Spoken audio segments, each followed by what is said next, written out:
Excise D G excise یہاں پہ موجود ڈائریکٹرز اور جتنے بھی یہاں موٹر رجسٹریشن کے انسپیکٹرز ہیں اور جتنا بھی عملہ ہے، السلام علیکم۔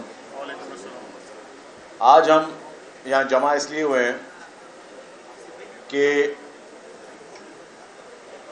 جیسے جدید دور آتا جا رہا ہے تو لوگوں کو ٹیکنالوجی کی مدد سے ان کے لیے ماحول سازگار بنانا حکومتوں کا فرض ہے۔ یہ گورنمنٹس کی ریسپانسبلٹی ہے کہ اچھے طریقے سے لوگوں کو ایسا ماحول فراہم کریں کہ لوگ آگے آئیں اور بڑھ چڑھ کر جو ہے وہ سرکار کے اس پروسیس میں جو ان کا کام یا ذمہ داری ہے اس میں اپنا رول پلے کر سکیں۔ آج ہم بیٹھے ہیں ایم آر آفس میں، یہ موٹر رجسٹریشن آفس ہے سیوک سینٹر کی، جو کہ میں سمجھتا ہوں کہ پاکستان کی سب سے بڑے میں بڑی اور ہیوی سے ہیوی اگر موٹر سائیکل سے ریلیٹڈ گاڑیوں سے ریلیٹڈ کوئی آفس دفتر ہے تو وہ پورے پاکستان کا سب سے بڑے میں بڑا دفتر یہاں پہ ہے، کیونکہ جتنی گاڑیاں یہاں پہ روزانہ کی تعداد میں رجسٹر ہوتی ہیں، جتنی موٹر سائیکلز یہاں پہ ڈیلی کی بنیاد پہ رجسٹریشن ہوتی ہے، پھر لوگوں کے جو ٹرانسفرز ہوتی ہیں گاڑیوں کی وہ بھی یہاں ہوتی ہے، پھر اس کے ساتھ ساتھ لوگوں کو جو اپنا ٹیکسز پے کرنے ہیں، نمبر پلیٹس لینی ہے، ساری چیزیں لوگ یہاں پہ آتے رہتے ہیں۔ تو یہاں پہ جب یہ کیئر ٹیکر ختم ہوئی اور گورنمنٹ ملی تو یہاں آ کے میں نے جب دورہ کیا دیکھا تھا یہاں پہ رش بہت تھی، اور ڈیفینیٹلی لوگوں کا جو ہے جب رش ہوتی ہے تو پھر یہاں پہ عملے کو بھی کام کرنے میں دقت ہوتی ہے اور لوگوں کو بھی تکلیف ہوتی ہے۔ تو ہم نے یہ ہدایتیں کی ان کو کہ جی یہاں پہ ہم اس کو تھوڑا کارپوریٹ سیکٹر کی طرح لے آئیں، لوگوں کے بیٹھنے کی اچھی جگہیں پیدا کریں اور لوگ اچھی طریقے سے بیٹھیں، پورے ایئر کنڈیشنڈ آفس ہوں کہ جب بھی پبلک عوام آتی ہے، ویسے سرکاری دفاتر میں افسران یا بابو تو اے سی میں بیٹھے ہوتے ہیں، عوام جو وہ گرمی میں باہر پرابلم ہوتے ہیں، تو یہاں پہ ہم نے کہا کہ جی عوام کو آپ ایئر کنڈیشن دیں، عوام جب آئے تو وہ سیٹ بائی سیٹ بیٹھ سکیں اور ان کو ایک کیو سسٹم جو ہوتا ہے اس طریقے سے ان کو ایک جدید طریقے سے ان کو وہ ان کی مینجمنٹ ہو۔ تو اسی کے لیے ہی اب جب بھی کوئی یہاں پہ آئے گا تو اس کو ٹوکن ملے گا، ٹوکن کے کاؤنٹرز اس کو کال کریں گے اور وہ پھر آ کے اپنا کام کر سکے گا۔ اور یہ ساری سہولتیں جو ہیں وہ بائیو میٹرکس بھی کر دی ہیں ہم نے کہ اب بائیو میٹرک کے ذریعے ہوگا تاکہ جعل سازی جو ہوتی ہے وہ غلط کام، وہ جعل سازی وہ نہ ہو سکے، جعل سازی کو روکا جا سکے۔ جو اور سب سے امپورٹنٹ چیز ہم کر رہے ہیں جو کہ وہ بھی شروعات ہو گئی ہے، اب آن لائن اپوائنٹمنٹ کی بھی ضرورت ہے۔ اب آپ آن لائن اپوائنٹمنٹ بھی لے سکتے ہیں۔ لیٹس سپوز اب کوئی شخص ہے، اس نے اپنے دفتر جانا ہے، اس کے بعد آدھے گھنٹے کا 1 گھنٹے کا ٹائم ہے یہاں آنے کا، اب وہ 1 گھنٹے میں آئے گا تو اگر رش زیادہ ہوگی ہو سکتا ہے اس کو چانس نہ مل سکے۔ اب اس کے لیے آسانی پیدا کرنے کے لیے آپ آن لائن بکنگ کروائیں، یہاں پہ اپنا ٹائم سیٹ کریں کہ مجھے لیٹ سپوز مجھے 12:30 بجے آنا ہے، تو 12:30 بجے جب آئے گا تو اس کا سلاٹ یہاں پہ خالی ہوگا اور وہ اپنا کام کروا کے جا سکے گا۔ یہ ساری ایکسرسائز کا مقصد یہ ہے کہ اربوں روپے جو ہے وہ ٹیکس کی مد میں ایکسائز اینڈ ٹیکسیشن ڈپارٹمنٹ لیتا ہے، بلینز آف روپیز کے ٹیکسز کے ٹارگیٹس ہوتے ہیں وہ لیتا ہے، اور پھر وہی جو ہے اس نے پھر سرکار کو دینے ہوتے ہیں۔ عوام کی مد میں ہم نے جب پہلے بھی کل پرسوں بھی اسمبلی کوشچن آور میں یہ بات ہو رہی تھی کہ پبلک جو ہے کچھ لوگ پبلک نہیں دیتی تو وہ یہ بہانہ کرتے کہ ہمیں فیسلٹی نہیں ہے یا ہمیں ٹائم نہیں ہے، تو اسی لیے یہ ہم نے یہ فیسلٹی پرووائڈ کی کہ لوگوں کو ہم آن لائن سروس بھی دیں، لوگوں کو اپوائنٹمنٹ سروس بھی دیں، اور یہاں پہ ان کو ماحول اتنا اچھا سازگار ماحول ملے کہ لوگ بیزار نہ ہوں کہ ایک تو سرکار کو کسی کو بھی اپنی جیب میں سے پیسے نکالتے ہوئے ویسے ہی ایک پریشانی ہوتی ہے، لیکن ایک وہ پریشانی اوپر سے ماحول کی پریشانی تو لوگوں کے لیے وہ پرابلم نہ ہو، تو اسی لیے اس کو ایک فرینڈلی ایٹماسفیئر میں اور بہتر سہولت کے ساتھ وہ فیسلٹی یہاں پرووائڈ کی گئی ہے۔ کوشش ہماری یہی ہے کہ یہ محکمہ پہلے بھی بہت اچھا کام کر رہا تھا، اب مزید بہتر طریقے سے کام کرے۔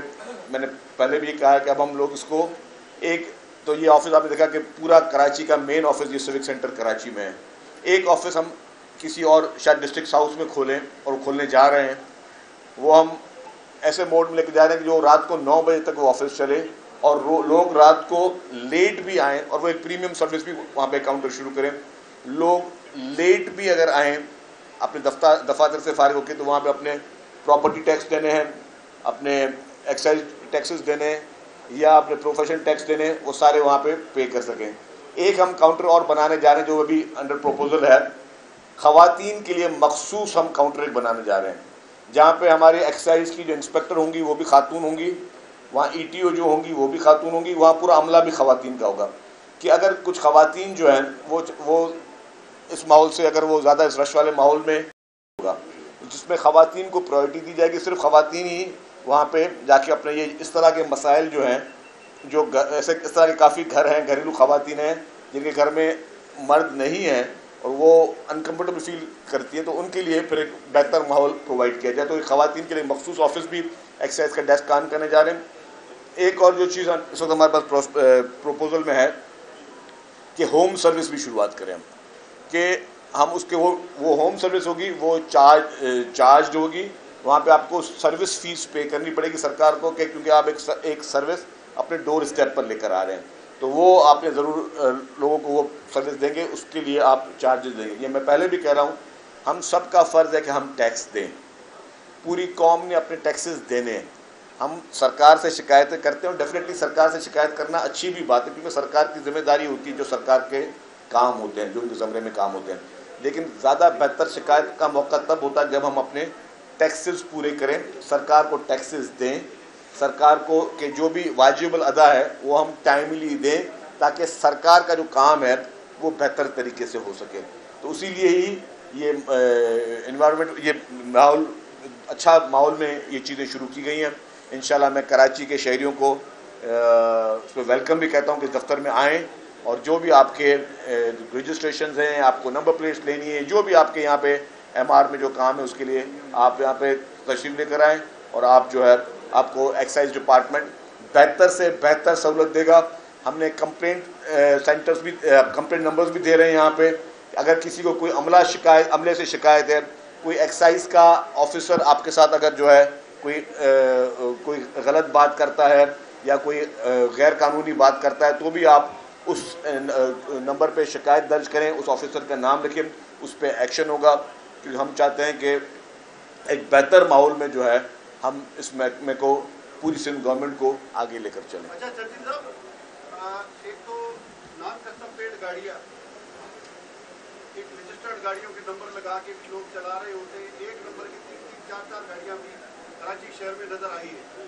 تو اس کی روک تھام کے لیے کوئی فینسی نمبر پلیٹ کے خاتمے کے لیے کوئی مؤثر مہم چلائیں گے, کیا کریں گے, کس طرح شہر کی سیکیورٹی کو محفوظ بنائیں گے؟ حمید صاحب, جو نان کسٹم پیڈ گاڑیاں ہیں ڈیفینیٹلی اس کے لیے کسٹم ڈپارٹمنٹ ایکشن لیتا ہے.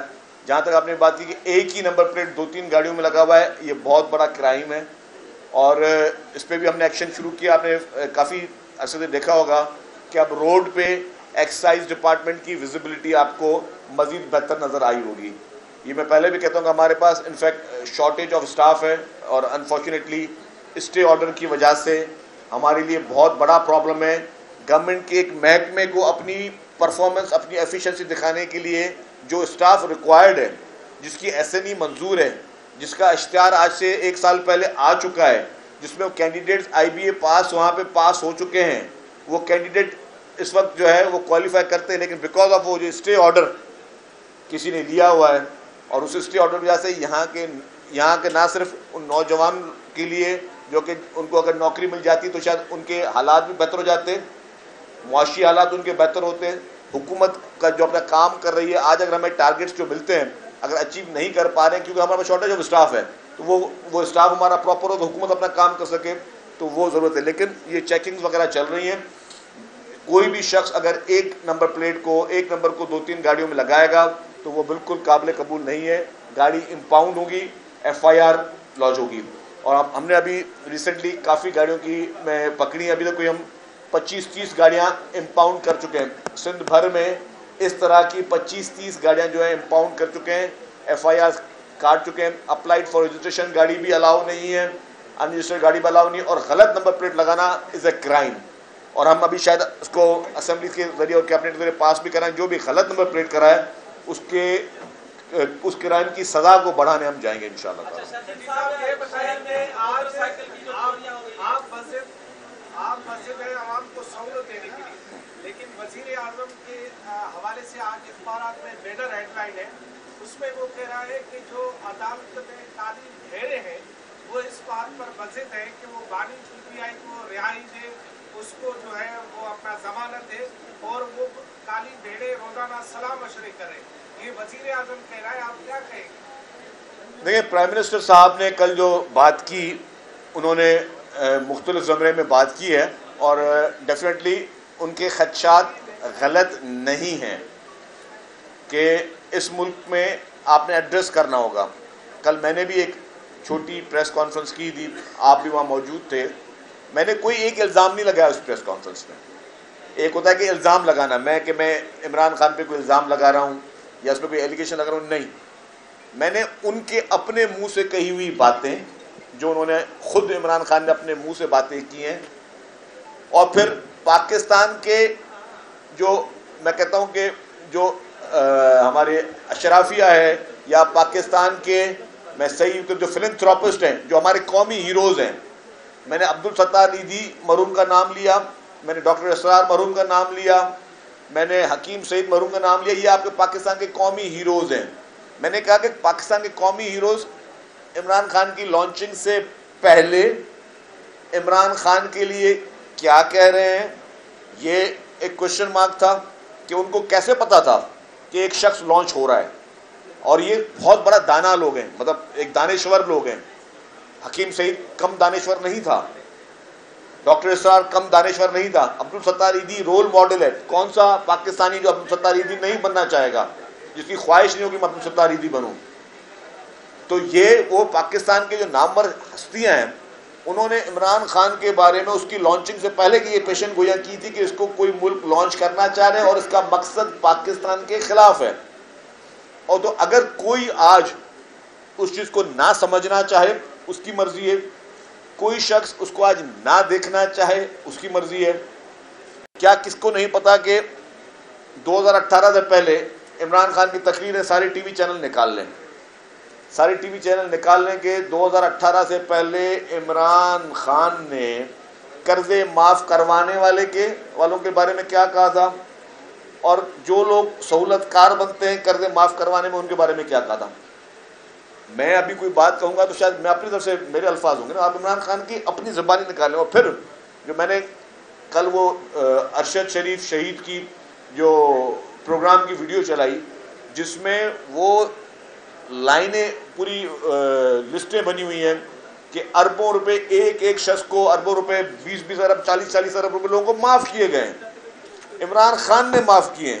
اب وہ قرضے کیسے معاف ہوئے، سوالیہ نشان ہے۔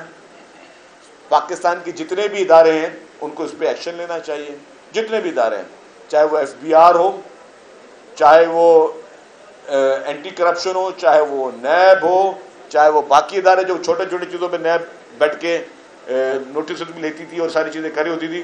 تو یہ ان کا کام ہے کہ انویسٹیگیٹ کیا جائے کہ کس طریقے سے اربوں روپے چند مخصوص لوگوں کو معاف کیے گئے، جس میں ایک ان کا ذاتی دوست کے الیکٹرک کا بھی تھا، جو آج کل عارف نقوی صاحب کسی اور ملک میں جو ہے وہ سزا کاٹ رہے ہیں، اور وہ FIA کی رپورٹ بھی تھی کہ عارف نقوی جو ہے وہ فنانسر تھا عمران خان کا۔ تو اس نے 2018 کی الیکشن میں اگر عارف نقوی نے فنانسنگ کی عمران خان کو، تو اس کے بدلے میں عمران خان نے حکومت میں آتے ہی 5-6 ماہ میں اسے قرضے معاف کر دیے۔ تو یہ سارے تانے بانے چھپے ہوئے نہیں ہیں، یہ ساری لاجیکل بات، میں اس میں کوئی الزام نہیں لگا رہا، لیکن اگر آپ ڈاٹس ملائیں گے تو آپ کو پتہ چل جائے گا۔ تو یہ بات میں نے کہا، اب ان سارے صورتحال کے باوجود اگر کوئی شخص نہیں دیکھنا چاہتا، کوئی شخص اس کو پھر بھی فیور دینا چاہتا ہے، کوئی شخص اس کو پھر بھی ریلیف دینا چاہتا ہے، کوئی شخص اس کو پھر بھی کہتا ہے یار ٹھیک ہے سارے سے گناہ معاف لیکن اس کو ریلیف دو کیونکہ بندے کی شکل اچھی ہے، ریلیف دو کہ بہت بڑا جھوٹا شخص ہے، تو وہ پھر اپنی مرضی ہے۔ باقی حقائق تاریخ سے چھپائے نہیں جا سکتے۔ میں نے کل کو کوئی بدتمیزی کی زبان استعمال نہیں کی، میں نے کوئی الزام تراشی نہیں کی، میں نے ان کے اپنے جس مرحوم ارشد شریف کو ڈیفینیٹلی ہمارا بھی قومی ہیرو تھا، انہوں نے اس کی شہادت کو بیچنے کی کوشش کی, انکیش کرانے کی کوشش کی پی ٹی آئی نے, تو آج وہ پی ٹی آئی جواب دینا کہ بھئی ارشد شریف شہید نے تو تمہارے بارے میں کیا کہا تھا, تمہارے لیڈر کے بارے میں کیا کہا تھا, تم پہلے آ کے اس کو جواب دو, اس کو کلیریفائی کریں. پی ٹی آئی کے لوگ آئیں, وہ پریس کانفرنس کریں, وہ بتائیں کہ ہاں بھارت سے اور اسرائیل سے عمران خان نے فنڈنگ لی تھی. پی ٹی آئی کے دوست آئیں, بتائیں کہ جی ہاں ارشد شریف شہید نے کہا تھا کہ آپ کی حکومت نے اتنے اربوں روپے کے قرضے جو ہے 2019 کے آرڈیننس میں آپ نے معاف کروائے. آرڈیننس 2019 میں کون تھا پریزیڈنٹ, کیا ساری چیزیں. تو یہ ساری چیزیں میرے خیال سے یہ اب بالکل اوپن ہیں, اور اب فیصلے ہونے چاہیے کہ کیا ایسے لوگوں کو ریلیف ملنا چاہیے یا ایسے لوگوں کو ریلیف نہیں ملنا چاہیے. اکرم, شیخ مجیب الرحمان کل غدار تھا عمران خان کے لیے, لیکن آج عمران خان کا ہیرو بن رہا ہے, اور وہ ویڈیو باقاعدہ سوشل میڈیا میں عمران خان خود ان کے ٹویٹر کے ذریعے وہ اس کی وہ ہیرو بنا کر پیش کر رہے ہیں. آیا عمران خان کل غلط تھا یا شیخ مجیب الرحمان کل غدار تھے, آج کیسے ہیرو بن گئے؟ دیکھیے پی ٹی آئی اس وقت بہت بڑے کنفیوژن میں ہے. ٹویٹر اکاؤنٹ کس کا؟ عمران خان کا پرسنل اکاؤنٹ. یہ نہیں کہہ رہا ہوں کہ پی ٹی آئی کے اکاؤنٹ پہ ٹویٹ ہوا ہے, عمران خان کا پرسنل اکاؤنٹ میں سے یہ ٹویٹ ہوئی ہے, اور میری اطلاع یہ ہے کہ یہ پرسنل اکاؤنٹ ان کا اڈیالہ جیل میں آپریٹ ہو رہا ہے. یہ فیسلٹی ان کی اڈیالہ جیل میں ان کو ملی ہوئی ہے. اچھا, ٹویٹر اکاؤنٹ ان کا پرسنل, ٹویٹ ہوتا ہے, 24 گھنٹے تک کوئی تردید, کوئی مذمت نہیں ہوتی. جب ہم سب نے یہ چیزیں اٹھائیں, میڈیا میں سوالات کیے کہ یہ شخص کس نہج تک پہنچ گیا ہے کہ اپنے ہی ملک کے اداروں کے خلاف, اپنے ہی ملک کی فورسز کے خلاف, اپنے ہی ملک کے خلاف, اپنے ملک کے شہداء کے خلاف کس حد تک گھناؤنی سازش یہ شخص کر سکتا ہے. تو پھر وہ بیرسٹر گوہر صاحب کل پیدا ہو گئے, اور انہوں نے فرمایا کہ جی نہیں, وہ ویڈیو پتہ نہیں انہوں نے دیکھی نہیں تھی, اور اس کا مقصد جو ہے وہ ادارے کو ٹارگٹ کرنا نہیں تھا. آپ نے کیا چھوڑا اس ویڈیو میں, آپ جو اوپر سے آپ بیٹھ کے کلیریفیکیشن دے رہے ہو. مطلب یہ آپ خود دیکھیں کہ پی ٹی آئی اس وقت کس صورتحال کا شکار ہے. عمران خان کے اپنے اکاؤنٹ سے, اچھا اگر بیرسٹر گوہر صاحب نے یہ اتنی بڑی کلیریفیکیشن دے دی تو وہ ویڈیو ڈیلیٹ کیوں نہیں کی؟ ڈیلیٹ کر دیتے نا ویڈیو کو. ڈسکلیمر شو کر رہے ہو آپ تو ڈیلیٹ کر دیتے. اب ڈسکلیمر یا بیرسٹر گوہر صاحب عمران خان سے شو کر رہے ہیں جس نے اپنے ذاتی اکاؤنٹ پہ ڈالی ہے. تو یہ چیزیں ہیں, اور ان کو اب یہ پتہ چل گیا ہے کہ انہوں نے یہ پوری پاکستانی قوم کے ساتھ کھلواڑ کیا ہے.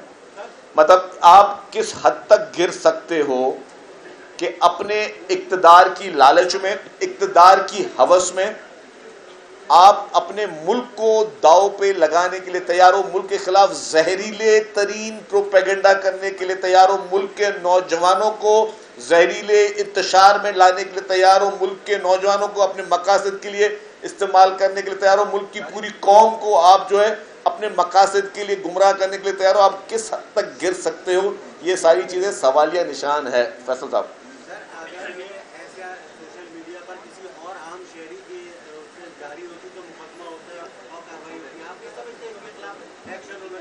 میں نے تو کہا, دیکھیں جی پولیٹیکل پارٹیز سب بات کی بات ہے, ٹھیک ہے. میں ایک ڈائی ہارڈ ورکر اپنے آپ کو کہتا ہوں پاکستان پیپلز پارٹی کا, ایک جنونی شاید میں ورکر ہوں گا پاکستان پیپلز پارٹی کا, لیکن سب سے پہلے پھر بھی میرے لیے پاکستان ہے, کیونکہ میری پہچان پاکستان ہے. مجھے جینا یہاں پہ, مجھے مرنا اس مٹی میں. ہمارے بچے کسی اور ملک میں نہیں ہم نے رکھے ہوئے کہ وہ وہاں رہیں گے, وہیں ان کا کاروبار ہوگا, ساری چیزیں وہاں ہوگی. ان کے اسٹیکس وہاں پہ, ان کے سسرال جو ہیں وہ اسرائیل میں, ہمارے سسرال اسرائیل میں نہیں ہیں. ان کو اسرائیلی لابیز سپورٹ کرتی ہیں, ہمیں اسرائیلی لابیز سپورٹ نہیں کرتی ہیں. ان کے گرفتار ہونے پہ اسرائیل نے سخت ریئیکشن دیا, اور وہ ویڈیو بھی کل ہم نے چلائی تھی. تو ان کے تانے بانے, انہوں نے لابنگ فرمز اپنے لیے ہائر کی ہوئی ہیں. ان کے لیے پوری دنیا جو ہے وہ کی لابنگ فرمز کام کر رہی ہیں. اس کا انٹرسٹ پاکستان نہیں ہے, اور میں نے کہا اس کی لڑائی, میں دوبارہ کہتا ہوں, نہ اس کی لڑائی کسی سیاسی جماعت سے ہے, نہ پیپلز پارٹی سے ہے, نہ پی ایم ایل این سے ہے, نہ ملٹری سے ہے, نہ اسٹیبلشمنٹ سے, نہ کسی جنرل سے. اس کی لڑائی, اس کا ٹارگٹ پاکستان ہے. یہ پاکستان کے خلاف سازش کر رہا ہے, یہ پاکستان کے خلاف ایک تھوپا ہوا شخص ہے. اس نے پاکستان کو بہت بڑے حد تک نقصان پہنچانے کی کوشش کی ہے. اس کے مقاصد اس ملک کے لیے, اس مٹی کے لیے اچھے نہیں ہیں. ایک بجے آپ جس محکمے میں آئے ہیں اس محکمے میں سب سے زیادہ ریونیو جنریٹ کرنے والا یہ آپ کا میرا آپ سے سوال ہے کہ ووٹر رجسٹریشن ریڈی میں ایک بھی انسپیکٹر یا ڈیپیو کوئی ایسا ہے جو سفارشی نہ ہو, کیا کوئی کرائٹیریا ہے یا M N A M P senator ہے وہ کہ 15 سال تک 20 سال وہ آپ کو ریونیو جنریٹ کیا کرتے ہیں؟ اچھا میری بات سنا. اچھا یہ آپ کا سوال آپ کی ذاتی رائے ہو سکتا ہے. اب میں اس کو بتا دوں کہ ابھی جو یہاں پہ ایکسائز ریکوری کر رہا ہے یہی آفیسرز کر رہے ہیں نا, یہ محکمے کے آفیسرز ہی کر رہے ہیں. اب آپ نے اپنا کوئی ایک بنا دیا کہ کوئی سفارشی ہے یا کوئی سفارشی نہیں ہے. یہاں پہ کوئی سفارشی نہیں ہے, اور جس نے یہاں پہ کام رہنا ہے کام کرنا ہے. اور اگر یہ کروڑوں اربوں روپے یہ کلیکٹ کر رہے ہیں تو یہی لوگ کر رہے ہیں, ہم تو نہیں کر رہے, پالیٹیشین نہیں کر رہے, سرکاری یا ہمارے افسران یہی کر رہے ہیں نا. ہمیں ان کو انکریج کرنا چاہیے, ان کو ڈسکریج نہیں کرنا چاہیے. ہمارے پاس یہ فیشن بن گیا ہے, ہم اپنے ہی اداروں کو, چاہے کوئی بھی, ہم اپنی پولیس کو بیٹھ کے گالیاں دے رہے ہوتے ہیں, ہم اپنے ٹریفک پولیس کو گالیاں دے رہے ہوتے ہیں, ہم اپنے ٹریفک پولیس کے اوپر نام رکھ رہے ہوتے ہیں.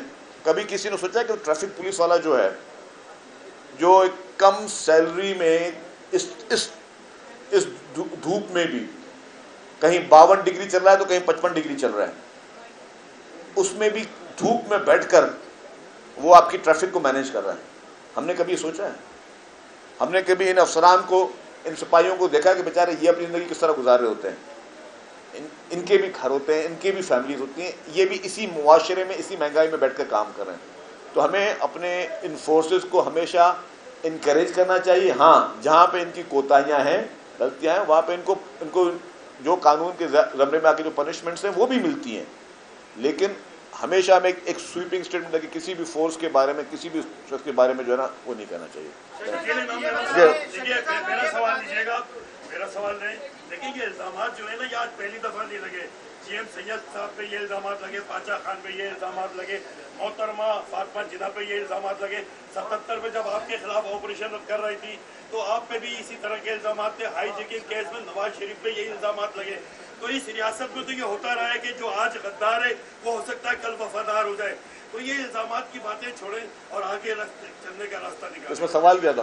سوال یہی تھا. اچھا بات سن رہے, اچھا چلے اب آگے اچھا جناب اچھا میں جواب دیتا ہوں. یہ آپ کی رائے اچھی تھی لیکن میں بتاتا ہوں آپ کو. اچھا اب سوال یہ ہے کہ الزامات لگتے رہتے ہیں. میں اور میری پارٹی سب سے پہلی پارٹی جو کسی کو بھی غدار کہنے کے مخالف ہے. میں نے آج بھی نہیں کہا کہ کوئی غدار ہے کوئی کیا ہے, لیکن اگر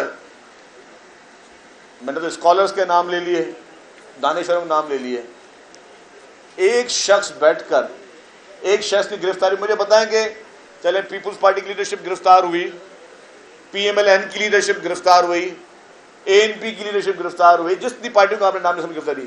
کس کی گرفتاری پہ اسرائیل نے آفیشلی کنڈیم کیا ہے یا اسرائیل نے کہا ہے کہ جی ہیومن رائٹس کی وائلیشن ہو رہی ہے؟ مجھے ایک نام بتا دیں آپ, میں مائک دے دوں آپ کو, ایک نام مجھے بتا دیں کہ جہاں پہ اسرائیل اس طرح کودا ہو اور اسرائیل کہہ رہا ہو کہ جی ہیومن رائٹس کی وائلیشن ہو رہی. وہ اسرائیل جس نے پورے دنیا میں ہیومن رائٹس وائلیشن کا ریکارڈ ترین توڑ دیا, مسلمانوں کی نسل کشی کر رہا ہے, اس کو صرف عمران خان کی گرفتاری پر اتنا آگ بگولا ہو رہا ہے وہ.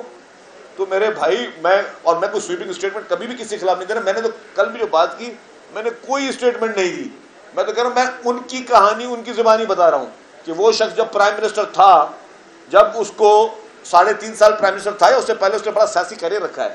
یہ پہلے سے کبھی سقوط ڈھاکہ اور 1971 یاد کیوں نہیں آیا, یہ جیل میں بیٹھ کے 1971 یاد کیوں آیا؟ یہ پہلے بتاتا نا, اتنا بڑا اسکالر تھا, ہمیں مدینے کی ریاست بھی بتاتا تھا, ہمیں بتاتا تھا کہ یہ پاکستانی پاسپورٹ جاؤ گے تو دنیا میں کہیں ویزا بھی نہیں لگے گا, جب میں آؤں گا تو پھر یہ ہو جائے گا وہ ہو جائے گا, قرضے نہیں ہوں گے, لوگ باہر سے لوگ یہاں روزگار لینے کے لیے آئیں گے. یہ یہی شخص تھا جو کہتا تھا پوری دنیا سے لوگ روزگار کے لیے یہاں آئیں گے, 50 لاکھ گھر ہوں گے, 1 کروڑ نوکریاں ہوں گی. یہ وہی شخص جو تھا اتنی بڑی بڑی باتیں کرتا تھا. ہمیں اس وقت یہ تعلیمات دیتا کہ سقوط ڈھاکہ میں کیا ہوا تھا, 71 میں کیا ہوا تھا. باقیوں کا کیا رول تھا, اداروں کا کیا رول تھا. یہ میں نے تو ساری جگہ کہ یہ خود کہہ رہا کہ اداروں کے خلاف جی تنقید نہیں کرنی چاہیے, یہی کہہ رہا تھا نا. میں تو اس کی کہانی اس کی زبانی بتانے کی کوشش کر رہا ہوں, لوگوں کو ریکیپ دینے کی کوشش کر رہا ہوں, کیونکہ ہماری میموری بہت کمزور ہے.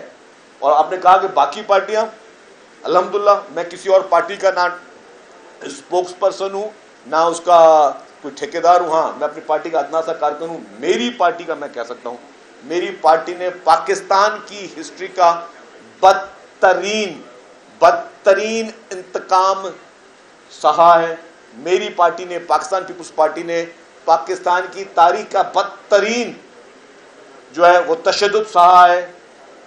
لیڈروں نے اپنے جان کے نذرانے دیے, لیکن انہوں نے کبھی اس ملک کے خلاف, اس ملک کے اداروں کے خلاف کوئی سازش نہیں کی ہے. کبھی بھی ملک کی سالمیت کے خلاف کوئی سازش نہیں کی ہے. خوشی خوشی پھانسی کے پھندوں کو چوما ہے, بم دھماکوں کو میں شہادت دی ہے, اور پھر بھی آخر میں نعرہ لگایا ہے پاکستان کھپے. اچھا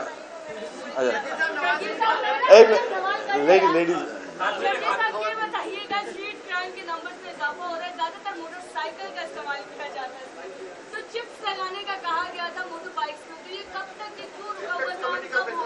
دیکھیں جی, آپ کی جو بات تھی کہ ٹریکرز لگنے تھے موٹر بائکس میں, ٹھیک ہے, وہ ٹرانسپورٹ ڈپارٹمنٹ اس کو دیکھ رہا ہے اور یہ پروپوزل ریڈی ہو کے آ گئے ہیں.